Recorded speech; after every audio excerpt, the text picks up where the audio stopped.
Hi, this is Annie Grace at This Naked Mind podcast. And today I'm excited to have Dawn Nickel on. So Dawn and I met, what was it, almost 2 years ago. And at least. it's just so awesome to have you here. So let me say who you are, okay? So Dawn is the founder of She Recovers, which is this absolutely beautiful foundation, which I believe you founded with your daughter. Is that correct? Yeah, it's not a foundation. Actually, we're going to start a foundation in a few years, but it's an LLC. So it is a company, and I founded it. And then my daughter joined me about a year later. My daughter, Terrence Strong. Yeah. Oh, it's so cool. We call each other, we say we're co-creators. Co-creators. And yeah. Dawn also has a PhD, so super smart. And you also work as a consultant in mental health, of substance use disorder specifically, and intimate partner violence, all very loaded but important topics and work. And related. And yeah, massively related. And so I think what's so amazing about your business is specifically, and why I really wanted to have you on here, is your approach of just, there's so many different paths and so many different roads, and it's just so incredibly beautifully inclusive. And so you honor really all methods.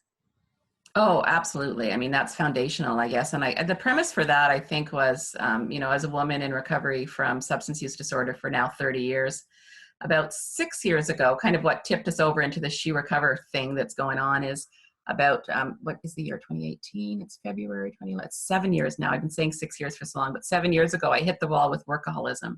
Wow. I had been, without, I'm a person who chooses abstinence, and I don't use any drugs. Anything that is mood or mind altering for me, it just wrecks my day. But about 7 years ago, I found myself in a position of being as wired to work as I was to cocaine. I was just a disaster, and I was burning out so fast. I mean, really, I look back and I had the same emotional bottom as I did when I stopped using drugs and went to rehab. And that was that my relationships were falling apart around me because of my use of work. I was having anxiety attacks, panic attacks, physiologically, my body was just screaming like, stop, and I couldn't stop. And it was just the same as if it was drugs. So I hit the wall like pretty hard. I had a pretty highfalutin job in government. And over a period of just a few days, on 2 occasions, I burst into tears at board table meetings. Like, and one was because my boss looked at me the wrong way.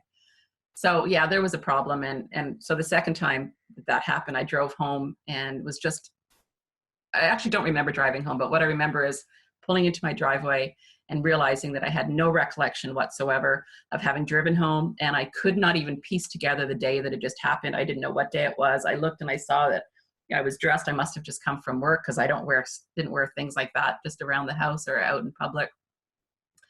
And I realized that I had been in a blackout, and I had to come in the house, turn on my computer, and look through all of the emails that I'd sent and received and responded to that day. And I could not piece back. I couldn't get my memory back on that day. It was a complete and utter blackout. And around that same time, my husband had practically stopped talking to me. And he says, I was talking to you for like months, but you never answered. Like, it was just, I didn't even hear him.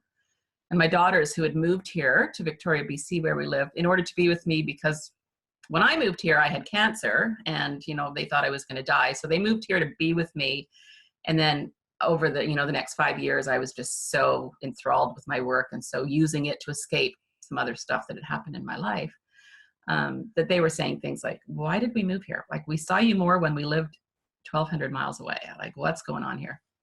So, but mostly it was the physical reason, like that blackout really scared me. And the panic attacks that I'd had at work scared me. So the next day I took Friday off, which was very unusual for me to ever take time off. And I went to the doctor and I said, something's going on here. Like, I think I'm losing my mind, or, maybe there's something wrong.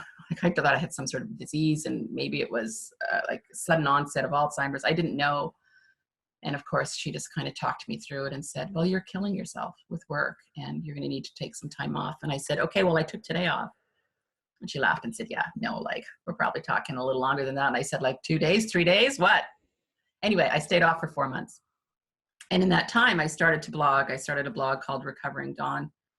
And I was blogging about workaholism and, about codependency, and about the cancer that I'd survived, and the loss of my mother that I barely survived. She passed away in 2000. and all of the things that I realized that I was recovering from. And it wasn't about substances then. It hadn't been for a long time. It was about all this other stuff. And I just started kind of talking about this idea that, and, you know, it was new to me. Maybe it wasn't new to other people, but to me, it was just this concept that, and it's the first principle in our guiding principles, is that we are all recovering from something. And that how we deal with the trauma or the issues that are driving us to the behaviors or the substances that are messing us up, you know, it's all underlying stuff, right? That we have to find the inner happy. You know, we're not going to do very well with cutting out the substances and behaviors until we get kind of in touch with what's really going on for us. So at that time, I started the blogging, and I was blogging every day. And for those of you who blog and write, and there's so many wonderful bloggers and writers in our recovery community, it can take hours to write a blog post, you know, and especially if you're a recovering perfectionist, which I am. So when I went to work, back to work 4 months later, I realized I have to stop blogging because I don't have my 4 hours a day plus my 8 hours at work. And I was really committed to going back to work and finding some balance. And I managed to do that. So I went back to work. I stopped blogging, but I had started a Facebook page, which I didn't even really know what Facebook was. I had to ask Taryn, my daughter, who's younger and hipper than I am. Like, I had an account, but I said, what are these people? They're called fan pages. Like, why would I want a fan? That's so weird. She said, no, it's just a way of having the account that isn't your personal account. So I started She Recovers on Facebook. By then, my thinking had evolved, and I really did start to see that it wasn't just about me. And Recovering Dawn had got me to this place where women were connecting with what I was saying. And so that made sense. And so started the Facebook page, and I'd been back at work for about 5 months. And again, my thinking is evolving. And by then I decided when I was off that what I really wanted to do was something with women in recovery. And I didn't know what that looked like yet. And I couldn't do anything. I thought maybe I'll become a recovery coach, but again, I couldn't train and work. I was just really sticking to my plan of taking care of myself. Self-care became my best friend in those days. And it's still what I struggle with, but strive to achieve always, is good self-care. And it looks very different for me than it does for anybody else, I'm sure. It's an individualized pathway too. Anyway, went back to work. And after 5 months of being back at work, the government that I worked for had major changes due to the economic downturn. They dissolved my unit and gave me a year of severance. And it was like the greatest gift of ever. And I remember thinking two things when, it was that horrible thing where they take you into a room and they take your BlackBerry. And I was like, oh my God, they're taking my BlackBerry. And they tell you you're done, and then they kind of escort you out. It was really quite traumatic in and of itself. But as I was going down the elevator, I remember thinking, oh my God, what if this had happened? My first thought was, what if this had happened 6 months ago when I thought that I was my job? That I thought this was my identity. This is everything I am. And so I decided that I was going to take it as what it was, an opportunity from the universe to turn things around. So all that to say, I left. I went back to Mexico, where I love, and sat on a beach and pondered my life, decided to start a professional recovery coach training program, which I did start.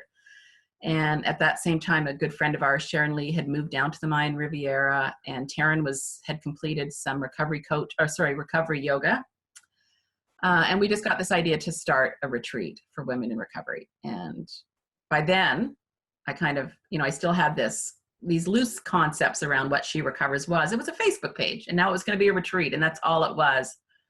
But I really wanted to invite my two best friends, Sharon and Val, and neither of them were in recovery from substance use disorders. I don't need to tell you what. One of them was recovering from a divorce, like a really shitty divorce. And the other one had struggled with codependency and chronic illness. And I just really wanted them to come and be a part of this retreat. So I thought, well, put your money where your mouth is. Like, if you're all recovering from something, then you should not restrict this beautiful experience to women in recovery from substance use disorders. And so invited them kind of as guinea pigs in part, and because I love them more than anything. And it was just profound for me to watch how much it didn't matter what anybody there was recovering from. We weren't there for a week on the beach in Tulum talking about the cocaine or the heroin or the Chardonnay. We were talking about our families and our kids and our hopes and our dreams and our goals and our bodies and our, all of these other things. So we just kind of decided, well, let's do another one of these and let's just keep going. And I was then working as a consultant, which was much more self-paced than I had been in government. Loving my work, loving the work I do to support most primarily social workers and healthcare workers to identify women who have issues with substance use, mental health issues, or intimate partner violence, just so that we can identify them so that we can actually offer them services that they need. And it was wonderful. Things just kind of kept going along for a few years, and we were doing retreats. We did one in California. We started doing them here on the West Coast where I live. And I was working full time, and She Recovers was a passion project between Taryn and I. And then about 2 years ago, it got to the point where I came perilously close to where I had been back 7 years ago, where I was full tilt with my passion project that paid nothing in the end of the day, right? And working full time at a career that I loved and that paid well. But I couldn't continue to do both, and I had to make the decision, like, what's more important to me. And I just had to go back to, like, my passion is supporting women in recovery. My passion is She Recovers. And so for the past 2 years, we've been trying to figure out a way to make a living at She Recovers. And I'll tell you, we're not there yet, but we're getting there. You know, we've got some different projects going on, and, you know, we're exploring all sorts of different opportunities to bring in partners and to collaborate. One of our other principles is collaboration, not competition. We're stronger together. So yeah, I know, and anybody who's interested, we have these, you can't really see them here, but we have this beautiful, designed by our designer, our 10 intentions and guiding principles. And it really just does talk about all of the things that I know you believe in, right? We're all recovering from something. It's early intervention is one of our principles, holistic recovery, collaboration, individualized pathways and patchworks, a strength-based approach. We focus on our strengths, not our defects, making peace with our past so that we can live fully in the present, connection, like the importance of connection and of inspiring and supporting other women, the paying it forward kind of principle. Radical self-care is one of our principles. And then when we're ready, we recover out loud so that women who are struggling can find and join our tribe. And you know, I know that one's scary for some people, and I just always say recovering out loud, and I've said this for long before the current movement, but recovering out loud is just sitting across from a woman who's sharing about her struggles, and you say to her, me too. That's recovering out loud, you know. So yeah, that's kind of a jaunt through. That's so cool. I absolutely love it. Redirect me. I'm all over the place. No, that's great. I mean, there's so much there that I want to talk about.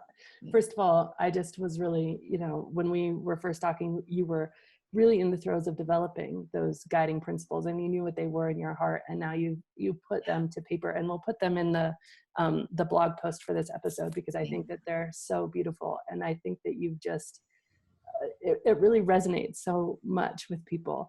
Mm-hmm. I want to talk about the workaholism, because I feel like we so often, I mean, obviously my work so far is really with alcohol, but so quickly when you kind of put away one numbing agent, if you haven't done any of the work underneath it to say, well, why was I numbing? Why was I escaping? Why was I self-medicating in the first place? Something else quickly takes its place, right? And often there's some work by Karen Hornier, and it basically says that we deal with things in one of three ways. Either we become sort of perfectionists and we just comply, you know, or we completely rebel and we get attention and significance in that way, or we become achievers. And, you know, you and I would say we're both firmly in the like achiever. Either end though. Yeah. And so you're in both of those things. But I think you do these things for this attention or for this need for significance, to keep the people around you just to feel connected and not afraid. So it's always a form of protection, right? Mm-hmm. And when you are an achiever, it really disguises as something good, especially when you're achieving with something so profoundly cool as your business now, She Recovers. Right. And so what advice would you give to people? Because I think that the listeners are for the most part in that category. I mean, the people who read my book, who write me letters, they're doctors, they're lawyers, they're psychologists, they're teachers, they're nurses. You know, it is very high achieving people who, you know, alcohol was just something that they did as part of their job, as part of their career. Yeah. And so I think there's a real danger into, I mean, I know it's true for me, you know, falling into that work pattern. Yeah. So what were the warning signs for you? Like what would you tell somebody who's like, okay, that sounds familiar to me. Like, I feel like my identity is wrapped up in my work. I feel like my identity is in my job. I feel like I can't be present with my kids because my mind is always in the job. Well, I mean, it's the same, because it's the same thing, right? I guess the just like with alcohol or drugs, the indicate in my experience, the indicators don't come from within. You know, if I'm counting on my brain to tell me how I'm doing, like, I'm good. Like, I'm good. There's like and furthermore, like, there's not very much stigma attached to workaholism. Like, you're knocking it out of the park. Look how much she works, how much she's accomplished, how much he does for everybody, all of that stuff. Because workaholism isn't always about work. It's about duaholism, right? People can keep just as busy taking care of their mother-in-laws and their grandkids and everybody else. So it's more like duaholism. And, you know, I mean, we could have a long discussion about the isms and whether we belie or subscribe to that language, but workaholism works for me in a way that I can tell you that and you know exactly what I'm talking about without me just saying, I overworked. It's like it's more than that. And until I find the language, I'm okay with workaholism. So it's the external cues. You know, it's like somebody says to you, I've been speaking to you for 30 minutes and you haven't heard me. Can you close your computer for 5 seconds? I just need to know, like, something important. You know, and you don't want to really close it, but you do it anyway and think, like, hurry up. You've already taken 5 seconds. Your 5 seconds is up.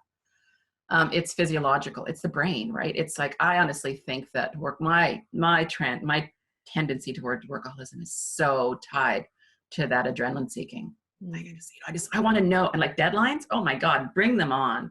I'm actually not a procrastinator anymore, which I think procrastination used to kind of fill a certain need in my brain where I would procrastinate, and then the adrenaline because I had to get it done. And I think now that I worked so hard on my procrastination, it's almost made things worse, because now in order to fill that up, it's just like, now I don't just have to pick up that thing that I've been ignoring for a long time, but now I have to fill every minute and every slot with a whole bunch of stuff to get that same buzz at the end of the day. Like, what? Whoa, you know, like 100 emails, 14 conference calls, you know? And I don't say that lightly. I actually am a lot better with my tendencies today, but that's what's driving me. So yeah, I just, you know what, we know. It's just like anything else. We know when we're out of balance. It's just, we know it in a place in ourselves that we have to get quiet enough to listen to, because if we're just listening to what's going on up here, we're not going to attend to that knowing. We're not going to let that knowing transform who we are. We're not going to reach out for the help that we need. It's really interesting. That was my experience. When you say the indicators don't come from within, I feel like that is so true from like a thought-based perspective. Like, you will always tell yourself you're okay. You know, I mean, I'm dealing with pretty serious sleep deprivation right now because of, my baby daughter, and every day, oh, but I'm okay, but I'm okay, but I'm okay, until all of a sudden I'm breaking down crying, like at the breakfast table. And it's like, okay, but I'm not okay. And maybe I need to go take a nap. And I think that that's, we just try to convince ourselves that we're okay. And I think a lot of it, and it's like this with alcohol, it's like this with anything that we're using, is because the alternative is to put it away. Mm-hmm. And at that point, when, you're like 1 day off, 2 days off, putting something away that provides that. And I think we're more in danger probably now than ever before, because there is an inherent dopamine rush, which is the same thing that happens with every single substance, built into our emails, right? So you can check your emails, check your Facebook messages, check all your technology. So, running a business back in the day, you might have been, you check the mail once a day, it would come in, you'd open your letters, the phone might ring, and so those things still provided dopamine, but not at the level, like we've amped it up. And so unless you're really intentional about disconnecting or compartmentalizing, I'm going to just check my email in the morning and in the evening, or doing some very, very specifically intentional things, you are subject to that ever occurring dopamine rush. So it's not even your fault. Like, it is just something of how the tools that we use on a daily basis have been set up. And guess what happens is that with a drink, right, you have this spike and then it falls. And so almost as soon as you've finished your drink, your blood alcohol is starting to fall again. But with technology, you can have 30 tabs open on your browser, and you can have emails coming in and Facebook, and you can go back and forth and keep the dopamine levels high all day long and effectively get nothing done. And oh my gosh, yeah. so my big thing right now has been like, okay, how can I actually slow down to speed up, you know? Yeah. Well, and what I determined, and a lot of it was through my learning. I worked with a coach for the first year, kind of when I hit the wall with that workaholism thing. And yeah, I just, I figured out for me that, quite frankly, I'm not going to achieve daily balance. I'm not going to, from morning to night, I'm not going to, that's the way I am wired. And it's not just my business and how I have to attend to things. Right now, we've launched this major event in Los Angeles. I can't say, okay, I'm going offline for the next 2 days. I can't. But what I do now is I really do, I go hard, but I take time to step back and relax all the time. Sometimes it's in the evening, and unfortunately, sometimes it is with other technology. I just kind of went through. I had to catch up on a television program that I didn't have television. I was just in Mexico for 2 months, so so my downtime in this very, very busy time was to go to bed and watch This Is Us for a couple of episodes of This Is, and I was just so happy, right?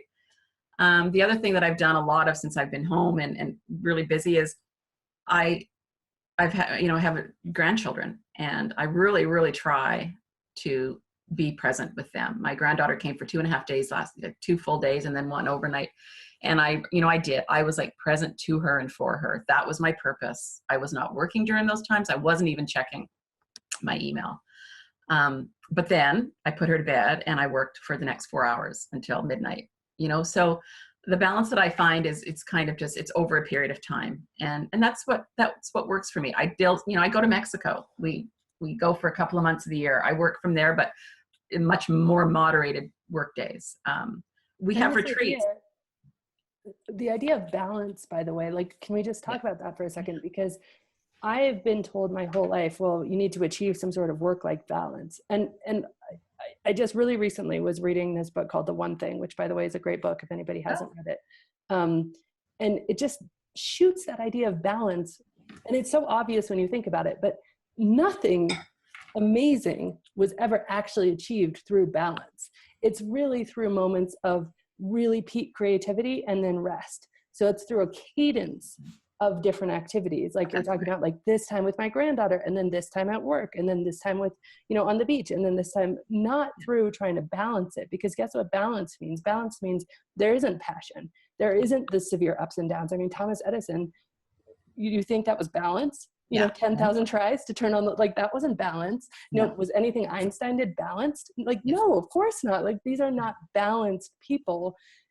And so that idea, it was so freeing for me to think, because when I wrote my book, I wrote it in 2 months. Do you think that was balanced? No. And so and then you laid down and died, right? Right. But then I took some time off. Then it was okay, well, then now it's recovery from that period. So I guess just that was such a freeing concept for me, is that I've been told since I became a professional at the age of 23. So what was that? 16 years ago now, that I need to strive for some sort of work-life balance. And just to get that idea, I mean, certainly you need the cadence. You need the routines, you need the periods of rest and the periods of work. But to be able to balance things, I think, is just almost unfair. It set me up for failure from the beginning. I think you're absolutely right. And I mean, that's not to say that during the course of a day, we have to, drink our water. We have to eat something, we do have to get some sleep. That's the kind of balance that I'm down with that. I'll eat something green today. It's all good. But I guess for people who are listening to this and wondering, first of all, it's an anonymous program called Workaholics Anonymous. And I've never been into a meeting or attended anything, but their literature is fantastic. On their website, there's print-offs or downloads that you can do, which are signs of, or characteristics of workaholism, and then characteristics of recovery, and really wonderful literature. I recommend it to anybody who's curious, because you can they're kind of like quizzes, and they're kind of just like indicators. But yeah, I guess for me, I think the most important thing that I've learned about this thing about balance is just to trust. Like the off switch has got to happen sometimes. So for anybody who's wondering about, am I leaning in that direction?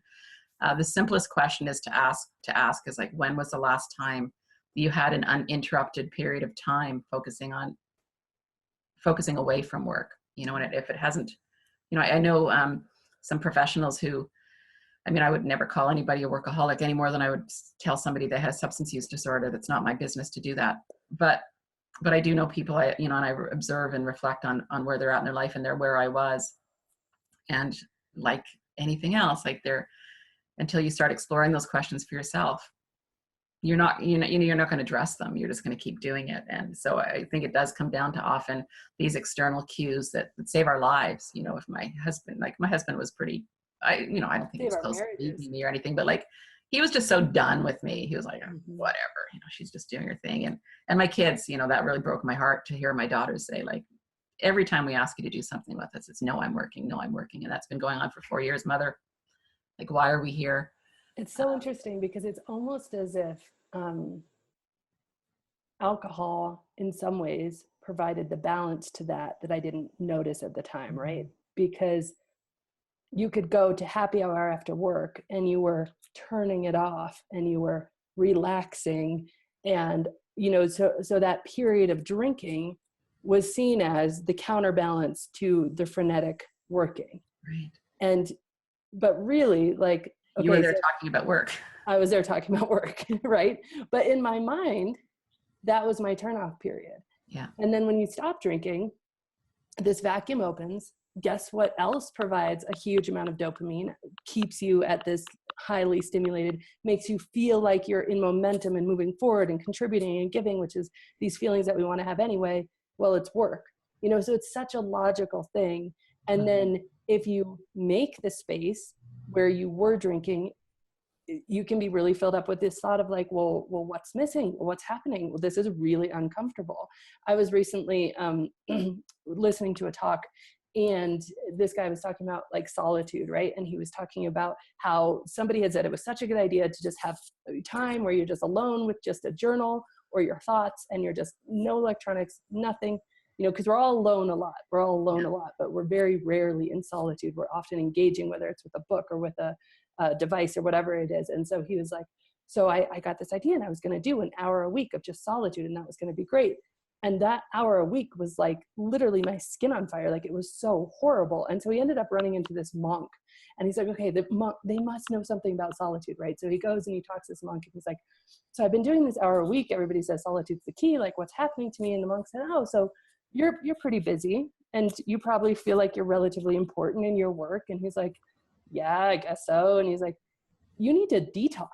You need 3 days of solitude before an hour a week is going to be enough for a maintenance. Yeah. And sure enough, he said, okay, so he took the 3 days, and the first day was just like the hour. It was absolute misery. The second day, he ended up sleeping through half the first of the second day. Like, he just stayed in bed. And then midday through the second day, he woke up, and all of a sudden there was space and peace where there hadn't been for decades, because he had to detox all of the thinking, all of the activities that were buzzing around in his brain. And I feel this with myself a lot, like just waking up, thinking about stuff, going to bed, thinking about stuff, never a time. So then when you try to sit down and be present with your kids, it's literally impossible, because you haven't purged frenetic activity that's happening in your head. And so after that 3 days, he was able to go and spend an hour a week. And now every year he does 3 days again, just to maintenance it. But these things are so important, because sometimes you have to sit in the pain of the vacuum, the pain of the vacuum of just me and my journal and nothing else. And yeah, that hurts. Guess what? Because you're not distracting yourself. Like, there's this song by 21 Pilots, and it's like the car radio broke in my car, and then I'm alone with my thoughts, and it's like just so intense. Right. But often we go working, drinking, and then never a time. And then once we are alone, we have any space, it feels like our skin is falling off, because we're just in pain. I can tell you, we've been doing, in May, we'll have our 20th retreat, She Recovers retreat. We've done 19 over 5 years. And when we send out the schedule, and I should have said that really our retreats that we do about 6 times a year, I'm down. Like, I don't work. I might check email once a day for 5 minutes. The rest is like, well, it depends on where we're at. Guacamole, if we're in Mexico, the beach. And when we send out our schedule to the women who are coming for the first time, and they look at our schedule and it says yoga, breakfast, free time, lunch, free time, yoga, dinner, sharing circle, or whatever, like they freak out. They're going like, no, I don't think I can come. Like, I need a schedule of things to do. And we're like, well, no, that's why we call our retreats a sacred pause. And you're going to be okay. But they come, and I love it's like, it's about 2 or 3 days in, like they're antsy and they're like, oh, I don't know about this. I can't. And by day 3 or 4, they are detoxed, and then they get it. And then they're like, I wish I got it the first day I got here, because now I've only got 3 days left to revel in this nothingness. Mm-hmm. And so, yeah, I think 3 days is about right. I think that's really cool. I hadn't thought about it from that perspective. If you build those rhythms in, right? If you build a rhythm in where in the morning you're having time alone, just to purge the thinking, just to let the thinking out, let it happen. I mean, I know I talk about this all the time, but like literally in a journal, like that's what I do, is I just write it all down and let it happen, and it's there.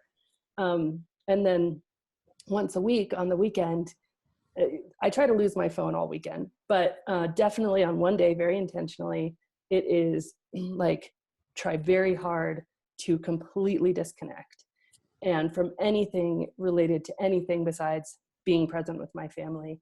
And it is painful.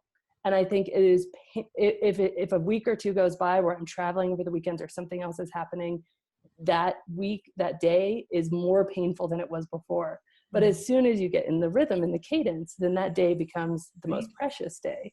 But you have to go through the fire almost to get to the other side. So true. Over and over, I feel like all of these things, we just think we need protection from ourselves. We think we need protection from our thoughts and from being alone with ourselves. But really, if you can make the time to sit alone with yourself and sit alone with your thoughts and just say, okay, give me your worst. Like, I remember I used to think that every time I get in the car, I turn on a book on tape, because I was so afraid of where my mind would go if I didn't have something else happening. And this is since college, right? I would just turn on a book on tape and just have something else happening. And now it's a podcast or whatever it is. But then now I like very specifically, I don't turn on anything in the car. And I'm just like, okay, give me your worst. Like, I want to know, just like, blah, spit it all out, like let it happen, because that does, it purges and it clears. And then suddenly you can live in a much more peaceful kind of cadence overall. I've had silence in cars since I got into recovery, and it was just something that somebody suggested to me like 30 years ago. Like, because I used to live driving into university. It was like a 40-minute ride home and back. And somebody said, why don't you just use that time kind of as you're checking in with yourself time? So I still don't put any music, unless my grandkids or my husband or somebody's in the car with me and they insist on it. And it really is my time. The other time I have is about 3 months ago, I started like a really pretty much more intensive attempt to meditate on a daily basis. And I've just made an interesting transition. I'm in love with Sarah Blondin and her meditations on Insight Timer. She's just beautiful. She lives in British Columbia over here where us Canadians are. The most beautiful, beautiful guided meditations, really. She's coming to LA. She's going to speak at our LA event. And I've just I've listened to her. There's not a lot of them in there, so I've heard them over and over again. And more recently, I've just started using the timer to just listen to to music, like just to different sounds. And it's great, right? I mean, I spend a lot of time in solitude and quiet, and I'm really good with that. I love nothing more than being on my own without a device. But yeah, I'm really enjoying this kind of like freeing up even more space. I don't need somebody's voice to guide me. I can just kind of listen to what's coming up for me. And that's been pretty cool. And one of the coolest things about all of this, and you know me, I always like to take it back to the science, right? So what do the studies say? Yeah. And so I grew up in a household where I call my dad like this hilarious term he would never call himself as, but he's like a Jew-boo, like a Jewish Buddhist. So he's by blood, he's Jewish, but then he lives his life in a very Buddhist, like kind of meditation and, seeking complete solitude, growing up like in the cabin in the middle of nowhere and stuff. And so I was basically told about meditation and how to meditate since I was very, very young. And I hated it. Like I just completely rebelled against it. I thought it was absolutely ridiculous. And I didn't actually start taking it seriously until about a year after I wrote my book. So it was probably like a year and a half ago now, maybe, when I started to read some studies about it. And all of a sudden these, centuries of ancient wisdom had been backed up by science. And the science says that as little as like 2 to 3 minutes a day on a regular basis can calm so there's something called like your heart's ability to recover, right? So if you're working out, I think it's heart rate volatility or something. And if you can recover faster, if you can keep your cool more, if something stressful happens, you can come back to a peaceful frame of mind faster. It affects every single part of your life. It affects your ability to make good decisions. It affects your ability to, like, if you're trying to drink less, to not snap at your kids, to not get road rage. I mean, every single aspect is affected by your ability to bring yourself back to kind of a center quicker. And meditation does that. It's phenomenal. And so the link scientifically between space and time to just listen to your breath and focus on your breath, or to be in solitude, and the peace and enjoyment and really true joy. I like to say there was a point in my life where I was like, thought I was happy and I was giggly and tipsy, but I wasn't joyful. And the amount of like joy has a different feeling. It's thicker. It's bigger. It comes up. It kind of comes up and out, right? And it spreads, and it's not shakable. It isn't that something is going to happen, whether it's my daughter not sleeping through the night, or my kids, he just got braces and now it's like so painful in his mouth, but that's not going to shake it. Like it's there anyway, and those things are cultivated, not through the frenetic activity, but really through, and I just love when the science backs it up, and then I say, okay, parents, yes, you were right. I believe now, this all makes sense, but it's just for me to see it in the studies, and to really say, wow, there's something to this. And there so is. And what you say is so important about even 2 minutes a day. I mean, my thing, I've been trying to meditate for 30 years, and I've gone through periods where I was successful and not so. And then this last year in particular, my commitment is that I'm going to try to meditate for 10 minutes every day. And that's just, I'm not saying I'm going to meditate every day, but I'm going to try once a day to do it for 10 minutes. And since I decided that I was just trying, I'm actually doing it like 5 days a week, right? Where when I was doing it every day, I would do it for 3 and I'd stop for a month. Mm-hmm. So yeah, it's just that giving yourself permission to not be perfect, to do what you can, like just do what you can, right? It's the whole, the way we get into recovery. Like it didn't really succeed when I'm going to quit cocaine and pills and alcohol and everything. It was, mine was gradual. I'm not going to do as much, and then I'm not going to do this one thing. And it was just kind of a gradual letting go of the things that were killing me inside, until I got to that point where I had enough awareness that things were pretty good on this other side of consciousness, like on this conscious side of consciousness. And it's like, I just have to share this one other example because I think it's so profound, but there is a guy I know, and he was taught to shoot a gun. And so he was brought within 1 foot of the target, and he shot and he made it. And then they backed him up, and he shot and he made it. And then they backed him up and they shot, and he missed a little bit. So they moved him forward, and he shot and he made it. And then they backed him up, and he is one of the best shots. Like he's better than some sharpshooters in the Army. And forget what you think about guns or whatever for a minute. That idea of building on success is so profound, and it's how our brains really work. It's how a child learns to walk, right? Like they keep trying and keep trying and keep trying. And so often when we're going into things like this, I'm going to meditate, I'm never going to drink again, I'm going to quit everything, blah, blah, blah. We set these impossible goals and then beat ourselves up for failure. And it's the exact opposite of the principle of frankly grace, of like, let's build on success. Let's set these micro goals. Like I started my meditation practice with, and I'm surprised I even call it a meditation practice now, because I was so far from that. Literally, I'd set the timer on my phone, and I had to do that to stop my thoughts, because I couldn't do it on my own. And I set it for twice a day. And when it went off, I just had to take 3 deep breaths and look around and realize I'm in this room. I'm sitting down. I'm talking to Dawn. This is what's happening.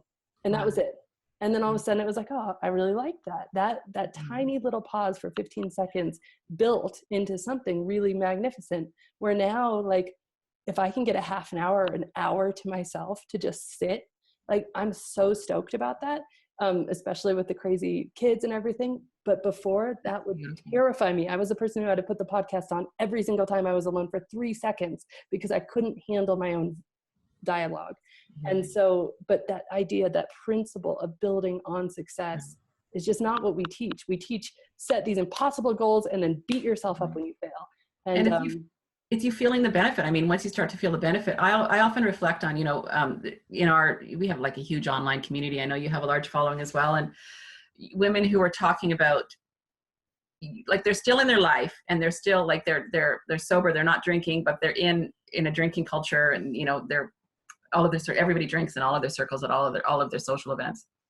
And so it's so hard, and they can't think how they can ever live a life without alcohol until they go to a meetup with a bunch of sober women, or they come to a retreat, or they go to a workshop, or they just have a one-on-one coffee with one other woman that they met online.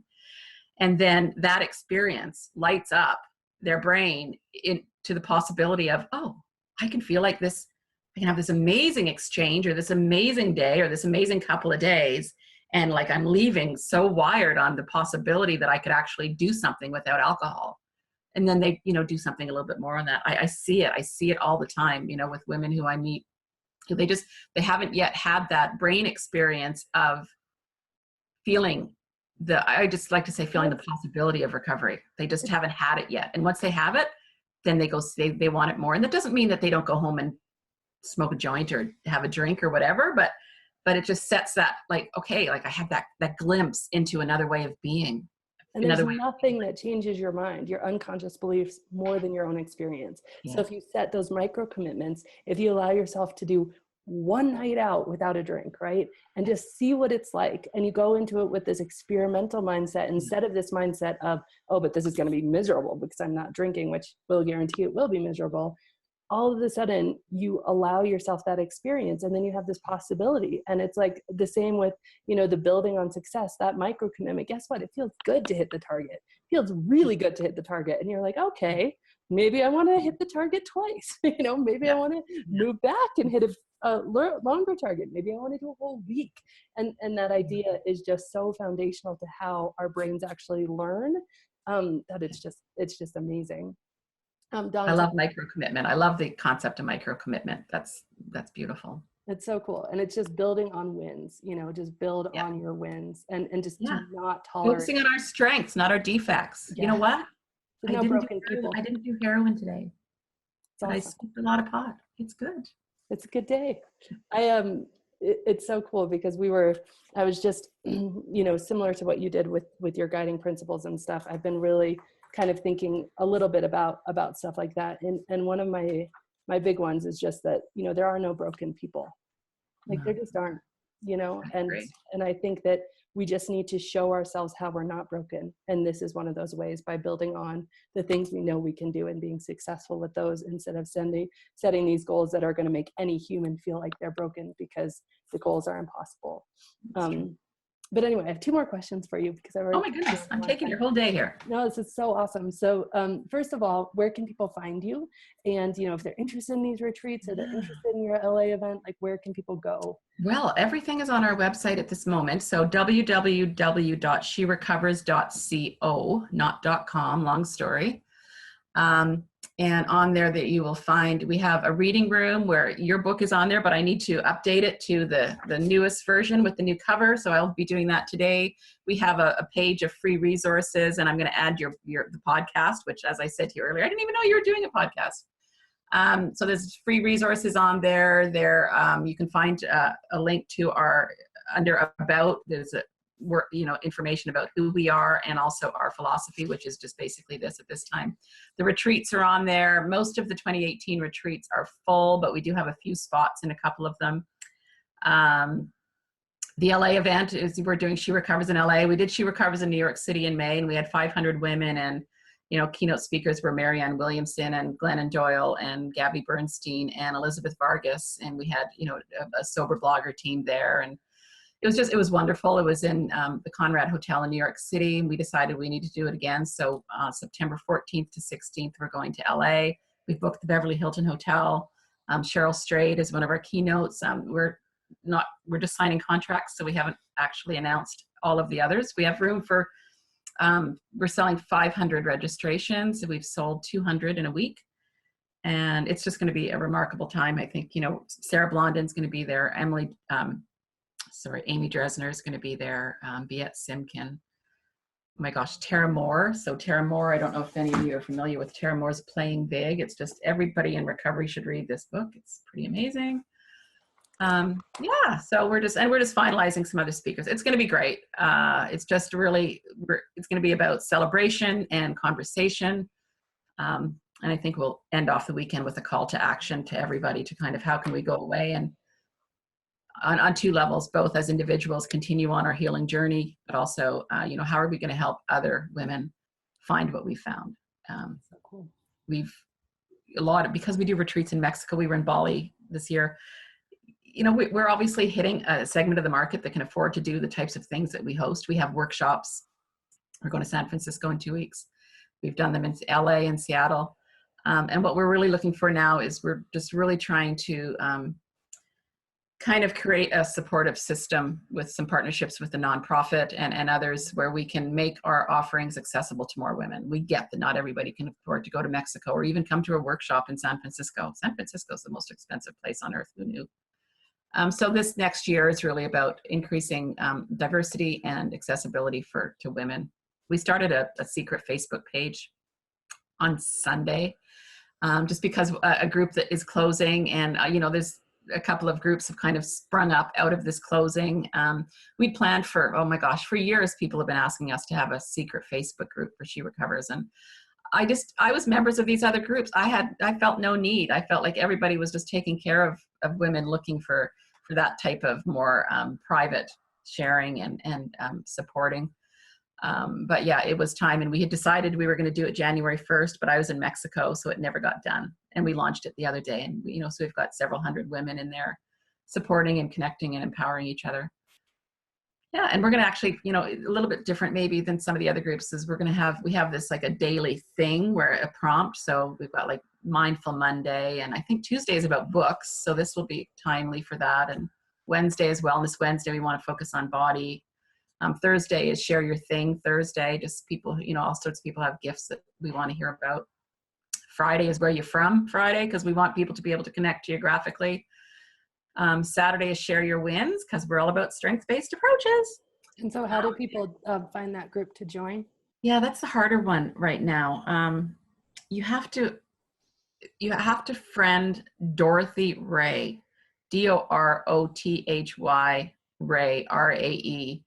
That's not a real person. My middle name and my late mother's name is Dorothy, and Taryn's middle name is Ray. So we have Dorothy Ray, and it's a picture. The picture in the profile is women and mala bracelets, hands joined with mala bracelets. And if you send a friend request, all you do is send a friend request to Dorothy Ray, and one of our admins will let you in. Okay, it's like a secret knock. That's cool. It's for women only. Women, people who identify as women, and yeah, that's happening. Very cool. All right, so my last question. And I ask this of every guest, but what would you tell Dawn of, both 30 years ago and of 7 years ago, really about what life is like kind of on the other side of, what you were saying earlier, the conscious journey? Yeah. Would it be the same thing 30 and 7 years ago? You can do one at a time. I think it would just kind of be something around, you are intrinsically worthy of a better life, of a happier life. Like that there's no qualifications. You can just, and then I would just say you can do it. Like I say that all the time to people, like you can do it. Like I know you can do it. Because I didn't have enough people in my life telling me I could do it, that I could do anything growing up. I didn't have that kind of confirmation externally from my family. So I think you can do it, and you are intrinsically worthy of having it. That's what works for me today. Even now, I like this, how not everybody, a lot of people do this like word thing of the year. My words have progressed from ask, believe, to like where this year is the scariest one of all, because I'm going to receive. And that means I'm like, I've put this project out into the world. I've worked my butt off to do that. I'm just going to see what happens now. I'm not chasing down people to tell them about us or to support us. It's just, you know what? It's like we know our work matters and that the people who need us are going to find us. And I just have to open myself up to being less concerned about how many find us or how the money comes or any of that. It's just, I'm just going to receive, I'm worth it. Intrinsically, I'm worth it and I can do it. So that's what I'm going to do. That's so awesome. That's so cool. Yeah. Well, thank you so much, Dawn. Thank you for being here. Thank you for sharing. I think the topic, especially work addiction, workaholism, it's just so important. And it's so important for high achievers who stop drinking because that's where it goes. And I loved, yeah. Sorry to interrupt. I love talking about it rather than, talking about my addiction when it was, back then it was, what? Yeah, I did all that stuff. I was promiscuous. I was a mess. I was suicidal, 8 overdoses, like all that stuff. It's just so boring to talk about for me. Well, you should talk about where it is, like what's real. And I think it's just such a relevant topic. I mean, if somebody is a really high achiever and, in love with their job and is addicted to their job and stops drinking, that is something to watch. Like you need to watch that because it can, in a very real way, destroy your relationships with your kids. Yeah. All of a sudden you blink and they're grown and they're gone. Your relationship with your spouse, you blink and they're finding, different companionship or whatever the case is. Life is too precious. May I just say also that people can find us on Facebook, like just a regular She Recovers. We have a Facebook page of about 267,000 people and we share, lots of resources and inspiration over there as well. Yeah, it's so cool. I love your page. It's a great page. She Recovers on Facebook. Well, thank you, Dawn. Thank you so much for joining and being here. And well, thank you for putting your work out into the world. I'm really excited to know there's a podcast. I can share about that. And also, congratulations on this next edition of your book, Annie. You're saving lives. And I'm just so honored to consider you a peer and a friend. I really am. Yeah, me too. I feel the same about you. Thank you so much. All right. Next time, don't get pregnant before and come to LA. I know. I'm supposed to be there. 9 months pregnant. Didn't work. Yeah, I'll be there. All right. Have a great day. You too. Thanks, everybody. Bye. This has been Annie Grace with This Naked Mind podcast. Thank you so much for listening. You can learn more at thisnakedmind.com. And please remember to rate, review, and subscribe as it really helps us spread the word.